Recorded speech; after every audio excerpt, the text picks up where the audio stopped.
Olá, boa tarde. Sejam bem-vindos a mais uma edição de Mercado e Companhia. Vamos aos destaques de hoje, a partir de agora. Com problemas climáticos, Conab corta em quase 2 milhões de toneladas a projeção para a segunda safra de milho, mas ainda mantém previsão de um recorde de produção do grão. Supremo Tribunal Federal define nova data para julgamento sobre fundo rural. Instituição financeira que mais acertou a projeção de câmbio em pesquisa do Banco Central indica qual a tendência do dólar até o fim do ano. Governo da Argentina anuncia estatização de uma das maiores exportadoras de grãos e derivados do país. E começa a colheita do algodão em Mato Grosso. O Brasil deve colher nesta safra um recorde de produção.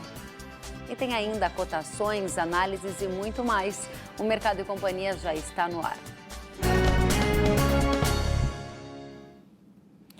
A Conab divulgou hoje o relatório que prevê produção recorde de grãos na safra 19/20. O nono levantamento da companhia também aponta uma quebra de quase 2 milhões de toneladas na produção da segunda safra de milho, mas ainda assim manteve a previsão de uma produção recorde para o grão. Vamos ver. A produção brasileira de grãos deve atingir o recorde de 250.536.000 toneladas na safra 19/20, o que representa um crescimento de 3,5% se comparado à temporada passada. De acordo com a Conab, a soja 19/20 deve atingir a maior produção da história e chegar a 120.424.000 toneladas do grão, um crescimento de 4,7% na comparação com o ciclo anterior. Já para o milho, é estimado que a primeira safra chegue a 25.429.000 toneladas, uma queda de 0,8% em relação à primeira temporada do ano passado. Para a segunda safra do grão, é projetado um recuo de 1.700.000 toneladas em relação ao levantamento de maio.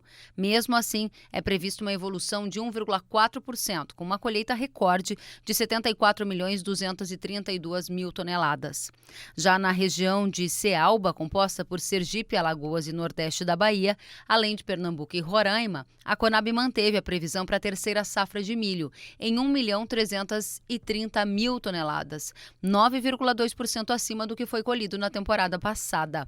Com isso, o Brasil deve atingir uma produção total recorde de milho, com 100.992.000 toneladas, uma alta de 0,9% ante o ciclo anterior.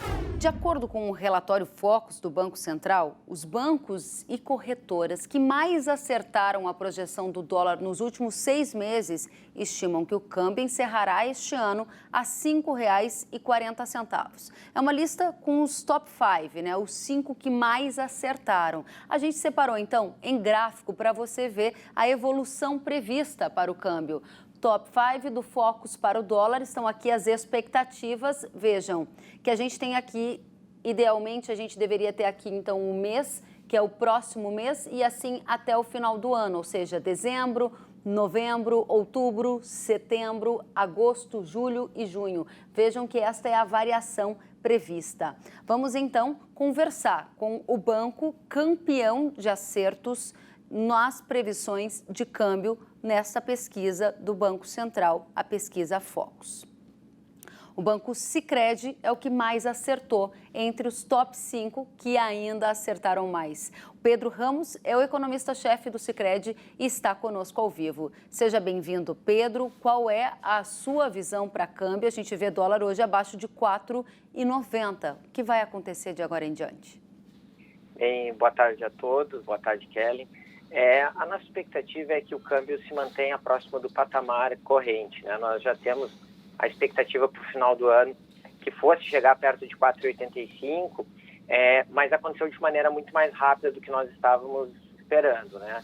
A gente viu principalmente essas medidas de liquidez dadas pelos bancos centrais lá fora, né? Especialmente o Banco Central americano, que injetou algo próximo de 3 trilhões de dólares em questão de 2 meses na economia mundial, acabou irrigando, né, o sistema financeiro.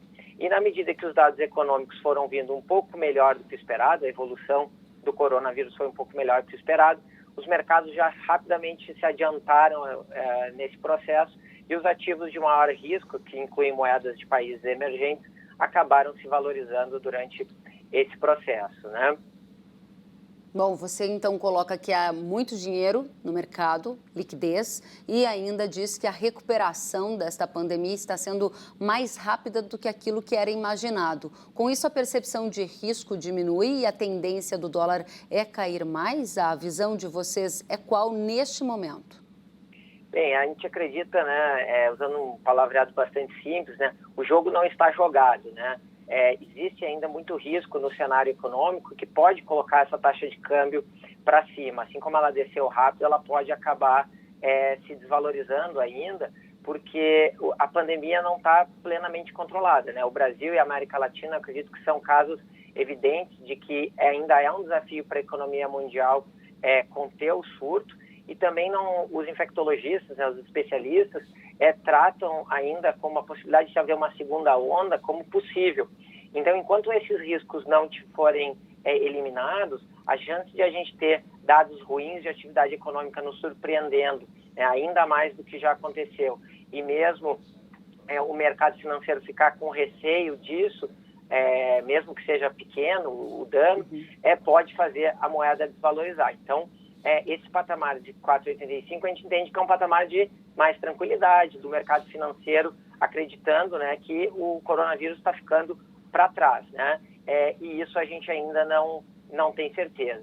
Mas esse processo de valorização do câmbio, ele tende a ter uma certa limitação, né? Lembrando que o Brasil tem hoje juros extremamente baixos, comparado aos seus pares emergentes. Então, a gente está falando de uma taxa de juros chegar em 2,25 no próximo mês aqui na economia brasileira. E a gente também tem um quadro ainda de uma recuperação, mesmo que a gente descontasse o coronavírus, nós tínhamos um quadro econômico ainda de um crescimento baixo. Isso faz com que o Brasil seja pouco atrativo nesse momento em níveis globais, né? E, portanto, acaba limitando uma entrada maior de recursos e, portanto, por sua vez, fazendo com que o câmbio não fique muito mais apreciado do que nós já temos visto até o momento. Agora, a gente está falando aqui do campeão de acertos na pesquisa Focus do Banco Central, que houve mais de 100 instituições financeiras. Você está aqui representando esse campeão, né? O Banco Sicredi, que foi o que mais acertou. Todos dizem que acertar câmbio é muito difícil. O que faz com que você tenha mais assertividade e que a nossa audiência deva prestar ainda mais atenção no que você está dizendo? Porque saber a tendência de câmbio é ter mais chance de acertar na tomada de decisão da compra de insumos ou até comercialização da safra, né, Pedro? Sim, a gente, na nossa área, a gente preza muito por olhar métodos quantitativos, né, tentar fazer previsões, mas não há dúvida que o câmbio é uma variável das mais difíceis de serem previstas pelos economistas. Na minha visão, é a mais difícil de ser prevista. Então, a gente, mesmo que a gente às vezes está com o diagnóstico correto, nem sempre acaba acontecendo, porque pode aparecer um outro evento que tira o câmbio completamente do lugar, né? Então, a gente fica muito feliz de estar entre os melhores, né, em termos de projeção, mas reconhece, né, que também existem muitas instituições, assim como nós, que também são muito boas, e dessa vez nós tivemos a oportunidade de estar entre os melhores do Top 5. Pedro, diga para a gente, para ficar bem claro para a nossa audiência, curto prazo e final do ano, taxa de câmbio que vocês trabalham? A gente trabalha com 4,85, praticamente daqui até o final do ano. A nossa expectativa é que isso fosse acontecer de maneira bem mais gradual do que acabou acontecendo. A gente está falando de uma janela de 15 dias, ter apreciado o que a gente esperava para algo perto de 3 ou 4 meses. Daqui para frente, a gente tem que seguir monitorando a evolução do vírus. Se ficar para trás o coronavírus rapidamente, podemos ter uma apreciação maior. Se voltarmos a ter uma onda de infecção ainda em outros países, ou mesmo o nosso país precisar de mais tempo para poder combater a pandemia, pode ser que a gente veja o câmbio continuando nesse patamar ou até se desvalorizando. Mas trabalhamos com 4,85 daqui até o final do ano. 4,85, esse piso é dado por uma taxa de juros no Brasil que está entre as mais baixas da história e que limita a entrada de dólar no país e acaba forçando esse patamar a se manter. Basicamente é isso. Exatamente. Tá certo. Pedro, muito obrigada pela presença, agradeço ao Banco Sicredi também e parabéns aí pelos acertos. Volte sempre. Muito obrigado pela participação e boa tarde a todos. Obrigada. É hora da pecuária, vamos começar com os preços na Bolsa. B3 hoje negocia o contrato da arroba R$ 206,00 para junho. Para julho, R$ 205,05. Para agosto, R$ 206,50 e para outubro, R$ 205,80. E você observa, então, que o mercado hoje está misto, mas o mês de junho, no mercado físico, abriu com alta nos preços. Com a redução de abates e a forte demanda de exportação, a gente vai saber agora qual é a tendência para este mercado. Quem traz a análise é o César de Castro Alves, consultor de agronegócio do Itaú BBA. César, boa tarde. Estes fatores que vocês elencaram são os que justificam a puxada no preço da arroba agora em junho? Sim, achamos que sim, né? Um final aí de safra com cara de entre safra.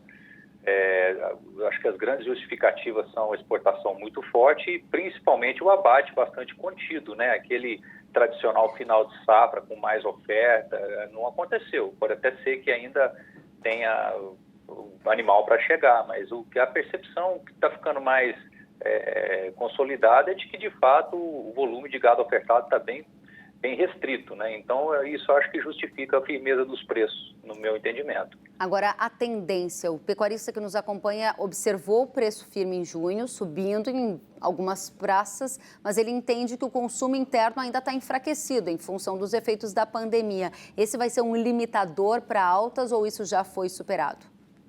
Kellen, esse é um limitador, sem dúvida, né? A gente não está nem um pouco otimista com o consumo interno para esse ano. É uma situação que vai ser bem difícil aí no segundo semestre, né? Claro que alimentos sofrem menos, mas a carne bovina ela é das mais caras, né? Não nos anima essa perspectiva. Agora, entretanto, a exportação está tão forte que é possível que, combinado com os abates menores, ainda assim a gente tenha uma curva para cima.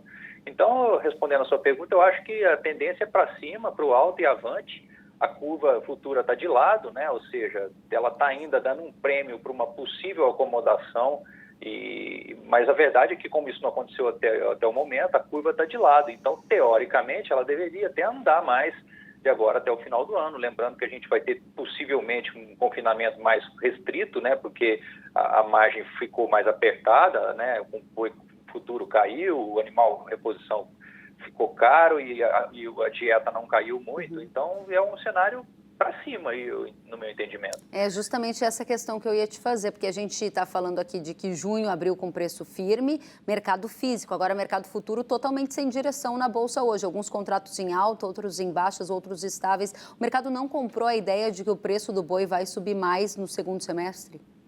É porque eu acho que está cedo um pouco, né? A gente ainda tem o mês de junho e julho, alguns anos passados, a gente teve uma desova um pouco maior em julho, outros meses em junho e algumas vezes até em maio. Então, como é difícil precisar isso, o mercado ainda está dando o benefício da dúvida para essa possível queda, mas que isso vai depender também da demanda. O que a gente tem visto é uma demanda muito forte e pode ser sim que os abates estejam menores, aí, um estoque menor do que a gente imagina, e aí isso daria firmeza para o mercado. Então, eu acho que se houver essa acomodação com o final de boi de safra, ela vai ser bem modesta, porque a demanda está muito firme, né, externa. Agora, eu estava lendo o relatório que você produziu junto com a equipe do banco com as perspectivas para o agronegócio em 2020. E um dos pontos que vocês citam é que o preço do boi brasileiro é competitivo e enfrenta baixa concorrência externa, o que vai favorecer a pecuária nacional em 2020. Explica para a gente o que isso está nos dizendo no detalhe. Olha, Kellen, está nos dizendo que o nosso grande competidor, né, que são os Estados Unidos, tiveram problemas, né, recentemente com a paralisação das plantas lá. Isso mudou a perspectiva de crescimento da produção para baixo. Além disso, eles estão numa situação bem mais difícil, né, que a nossa aqui em termos de preço. O animal lá está muito baixo relativamente ao valor da carne. Então, não está interessante e a atividade lá está no contracíclico, né? Além disso, e sem falar na questão comercial com a China, que é de onde eles poderiam originar carne. E eles estão em bastante conflito ainda, né? Até muito recentemente circularam notícias de que a exportação de carne suína, que estava crescendo bastante a partir dos Estados Unidos, agora as empresas estatais chinesas deverão comprar menos. Então, ou seja, caminhou para trás, né? Isso o Brasil fica mais folgado ainda nesse comércio. E um outro player competidor nosso seria a Austrália, também está com um rebanho muito restrito e com dificuldade de manter o fluxo de exportação. Então, das projeções do USDA, que são bastante observadas, o Brasil é o único que tem volume razoável esse ano como exportador. Muito interessante, porque a sua resposta está já respondendo praticamente 100% de uma questão que nós recebemos da audiência do Canal Rural, é do Jackson Bittelbrun, e ele pergunta: como é que está a competitividade da carne bovina brasileira com Argentina, Austrália e Estados Unidos? Você disse que estamos mais competitivos do que Estados Unidos, do que a Austrália, e em relação à Argentina, César? A Argentina, a gente está mais próximo do preço, né? Eles têm um volume menor também. O Uruguai são países que exportaram muito desde o ano passado, mas eles são, sim, arrobas próximas da nossa, né? A nossa arroba aí, que estava próximo de $35, quando a gente estava com o dólar quase a 6, a gente tinha uma arroba de R$200, Kellen, e agora nós estamos com um câmbio 4,80 e temos uma arroba de 205. Então, não faz nenhum sentido somente essa justificativa, né? Então a gente está mesmo bastante barato em dólares, temos oferta, a China tem nos buscado, né, como parceiro, e os nossos concorrentes, eles têm, Argentina e Uruguai, sim, um preço mais próximo de nós, o Paraguai também, mas com uma oferta muito menor, né? Eu diria que o jogo mais pesado conosco seria a Austrália e os Estados Unidos. E os Estados Unidos e a Austrália sempre tiveram uma arroba bem mais cara, né? É claro que isso caiu um pouco, como eu falei, o preço do boi nos Estados Unidos está menor, mas ainda assim não é dos nossos níveis, né? Em termos em dólares, a gente ainda é mais barato. Agora, que interessante, porque a nossa audiência tem acompanhado últimas informações sobre confinamento, algo que inclusive você mencionou na sua análise, e para a gente encerrar, eu gostaria de saber se a mudança de cenário, mesmo que ainda de uma forma muito tênue, pode mudar a intenção de confinamento também. A gente começou a observar o preço da arroba subir e o preço do grão, por exemplo, o milho, cair. Só que essa tomada de decisão foi tomada num cenário que era um pouco diferente. O que vai mudar agora para os próximos meses no confinamento brasileiro, na sua expectativa? Traz mais ele para o jogo, né? Eu acho que mudou muito, né? Não foi pequena mudança. Como no começo da pandemia, a gente viu o boi no contrato de maio vir para R$170 e ele terminou o mês em 205. Então, isso mudou toda a calibragem da curva futura. Então, mudou muito. Se a gente pegar o boi para dezembro, já está acima de R$210. Isso com o milho um pouco mais barato, fecha a conta. Então, eu acho que o confinamento ele ficou muito desestimulado para esse primeiro giro, né? Que seriam os animais fechados agora em maio, junho, mas ele vai colocar preço na entre-safra, né, por essa menor oferta potencial, e jogaria esses animais para o segundo giro. Isso pode acontecer e ter uma certa compensação, né? Muito difícil calibrar esses números de se vai crescer ou não o confinamento, mas eu diria que pode ser um começo de safra menos ofertado e um final talvez mais ofertado. Mas vale lembrar que a China, no ano passado, veio com tudo no mês de outubro e novembro, e a gente viu uma entre-safra power, né? Vamos dizer assim, os preços subiram muito. Isso pode acontecer de novo. Ok, César, obrigada pela análise completa, pela presença. Você é muito bem-vindo, volte sempre. Uma boa tarde para você. Obrigado, um abraço. Sentiu falta de algum conteúdo? Acesse canalrural.com.br.